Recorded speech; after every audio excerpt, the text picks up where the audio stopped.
Misteri malam di Gunung Jawa Timur. Malam itu, suasana di gunung begitu dingin. Saya dan beberapa teman mendirikan tenda di sebuah lereng yang cukup lapang. Angin berdesir di antara pepohonan, dan kabut tipis mulai turun, menambah kesan mistis di tempat itu. Kami berbagi cerita di sekitar api unggun sebelum akhirnya memutuskan untuk tidur. Saat semua terlelap, saya terbangun oleh suara aneh.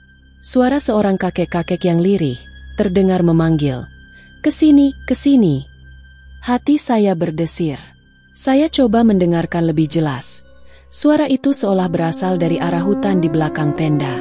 Rasa penasaran bercampur takut membuat saya akhirnya memberanikan diri keluar dari tenda. Dengan senter kecil di tangan, saya melangkah pelan mengikuti arah suara. Baru sekitar 40 meter dari tenda, suara itu mendadak hilang begitu saja. Tak ada siapa-siapa. Saya mencoba mengatur napas dan dalam hati membaca Assalamualaikum 3 kali. Lalu Allahu Akbar 3 kali. Tak lama setelah itu, saya merasa ada sesuatu di saku celana saya. Rasanya begitu dingin. Dengan perasaan was-was, saya merogoh saku dan mengeluarkan benda yang terasa dingin itu. Mata saya membelalak. Itu adalah batu Sulaiman. Sebuah batu bertuah yang dipercaya memiliki energi alam yang kuat. Saya terpaku sejenak, merasa bersyukur dan sekaligus bingung bagaimana batu ini bisa tiba-tiba berada di saku saya. Saya kembali ke tenda, masih diliputi tanda tanya besar. Apakah ini kebetulan? Atau memang ada sesuatu yang ingin menitipkan amanah kepada saya? Yang jelas, saya menerima batu itu dengan rasa syukur, tanpa paksaan atau usaha menariknya. Melestarikan warisan, berbagi cerita. Pengalaman ini mengajarkan saya tentang pentingnya menghormati warisan budaya dan alam yang ada di sekitar kita. Seperti cerita leluhur tentang roh penjaga, batu-batu bertuah, dan makhluk gaib. Kisah-kisah ini bukan sekadar mitos, tetapi bagian dari sejarah dan kearifan lokal yang harus dihargai. Dalam berbagai budaya, roh alam dan benda-benda bertuah memiliki makna yang dalam. Menghargai dan menghormati keyakinan ini adalah bagian dari menjaga keseimbangan antara manusia dan alam. Kita diajarkan untuk tidak serakah, tidak semata-mata mencari benda bertuah demi keuntungan pribadi, tetapi untuk menjaga dan merawatnya sebagai titipan. Saya mengundang siapapun yang membaca cerita ini untuk merenungkan hubungan mereka dengan alam. Seberapa sering kita memperhatikan tanda-tanda di sekitar kita? Seberapa besar kita menghormati semua makhluk hidup, baik yang terlihat maupun tidak? Semoga pengalaman ini mengingatkan kita untuk selalu menjaga keseimbangan dan tidak melupakan warisan budaya yang telah diwariskan oleh leluhur kita. Saat pagi menjelang, saya terbangun dengan perasaan ganjil. Batu Sulaiman masih tergenggam erat di tangan saya, seakan ingin memastikan keberadaannya tidak hilang begitu saja. Cahaya matahari mulai menembus kabut tipis yang menyelimuti lereng gunung, membawa hawa hangat yang sedikit mengusir rasa dingin malam sebelumnya. Saya segera membangunkan teman-teman dan menceritakan apa yang terjadi. Beberapa dari mereka tampak terkejut, sementara yang lain menganggapnya sebagai mimpi belaka. Namun, seorang teman bernama Rahmat menatap batu itu dengan ekspresi serius. "Kamu tahu nggak? Batu Sulaiman itu dipercaya sebagai tanda bahwa seseorang telah dipilih untuk menjaga sesuatu," katanya lirih. Saya mengernyitkan dahi. "Maksudmu?" Rahmat melanjutkan. "Dulu, kakek saya pernah bilang, di gunung ini ada seorang pertapa tua yang konon menyimpan benda bertuah. Tapi hanya orang tertentu yang bisa mendapatkannya. Kalau batu ini tiba-tiba muncul di sakumu, berarti kamu dipilih untuk suatu alasan." Saya menelan ludah. Rasanya merinding mendengar cerita itu. Apa mungkin suara kakek-kakek yang saya dengar semalam adalah sang pertapa? Dan apa yang sebenarnya ia ingin saya lakukan? Hari itu kami memutuskan untuk turun gunung lebih awal. Namun, saat berjalan melewati jalur hutan tempat saya mendengar suara semalam, tiba-tiba langkah saya terasa berat. Seperti ada sesuatu yang menahan saya untuk pergi. Telinga saya pun kembali menangkap bisikan lirih yang sama. "Kesini, kesini." Jantung saya berdegup kencang. Kali ini, bukan hanya saya yang mendengar, melainkan juga Rahmat dan 2 teman lainnya. Kami saling pandang dengan wajah penuh ketegangan. Akhirnya, dengan langkah hati-hati, kami mengikuti sumber suara tersebut. Tak jauh dari sana, kami menemukan sebuah batu besar dengan ukiran kuno di permukaannya. Seolah ada yang memandu, saya meletakkan batu Sulaiman di atas ukiran itu.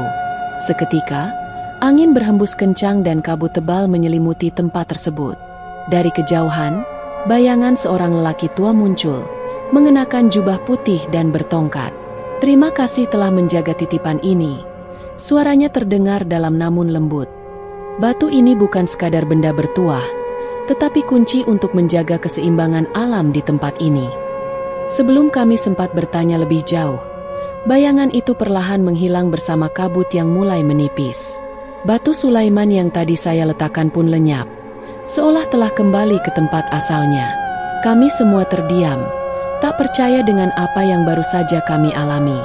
Satu hal yang pasti, malam itu bukan sekadar kebetulan.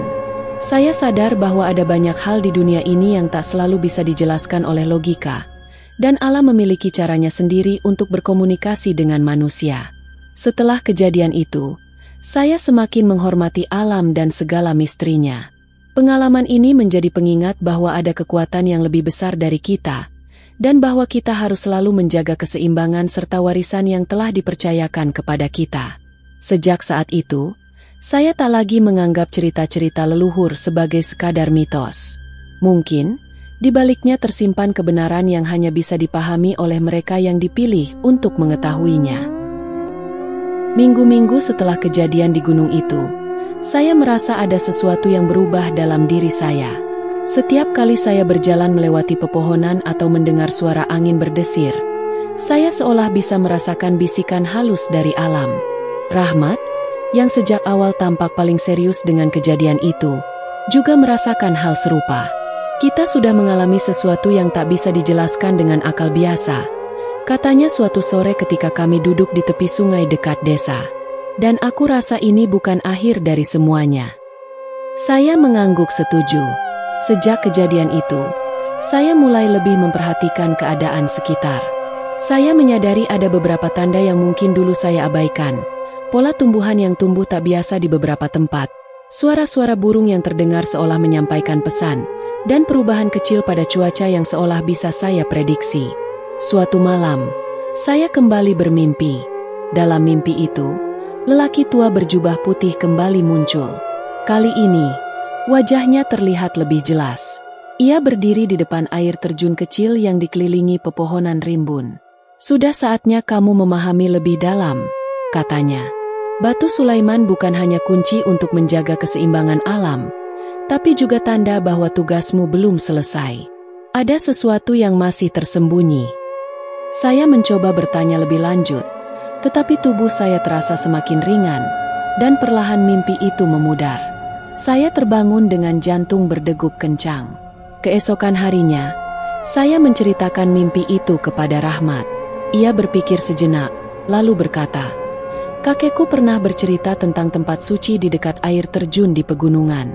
Mungkin itu yang dimaksud oleh pertapa dalam mimpimu." Tanpa menunggu lama, kami berdua memutuskan untuk kembali ke gunung, kali ini dengan lebih banyak persiapan. Dua teman kami yang ikut mendengar bisikan malam itu juga bersedia menemani. Kami membawa bekal secukupnya dan perlengkapan mendaki. Perjalanan menuju air terjun lebih sulit dari yang kami duga. Jalurnya terjal, dan beberapa bagian tertutup oleh tumbuhan liar. Namun, setiap kali kami merasa ingin menyerah, angin berhembus seolah memberikan dorongan untuk terus maju.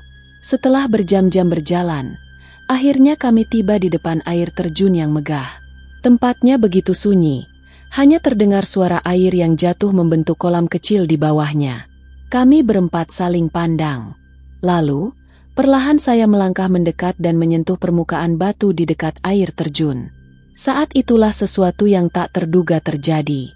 Ukiran samar yang mirip dengan yang ada pada batu besar sebelumnya muncul di permukaan batu tersebut. Tiba-tiba, terdengar suara gemuruh pelan, dan bagian batu di depan kami bergeser, membuka sebuah celah yang gelap di baliknya. Seolah tanpa ragu, saya melangkah masuk, diikuti oleh yang lain. Di dalam, Kami menemukan sebuah ruangan kecil yang dipenuhi cahaya keemasan dari sesuatu yang bersinar di tengahnya. Kami mendekat, dan jantung saya kembali berdegup kencang. Di hadapan kami, terletak sebuah benda berbentuk cincin dengan ukiran yang mirip dengan pola di batu Sulaiman. Saat saya meraihnya, terdengar bisikan halus. Kali ini lebih jelas daripada sebelumnya. Jaga dan gunakan dengan bijak. Keseimbangan masih perlu dijaga. Saya menggenggam cincin itu erat. Saya tahu, ini bukan akhir dari perjalanan kami. Ini adalah awal dari sesuatu yang lebih besar. Sebuah tanggung jawab yang belum sepenuhnya saya pahami. Namun, satu hal yang pasti, saya siap untuk menemukan jawabannya.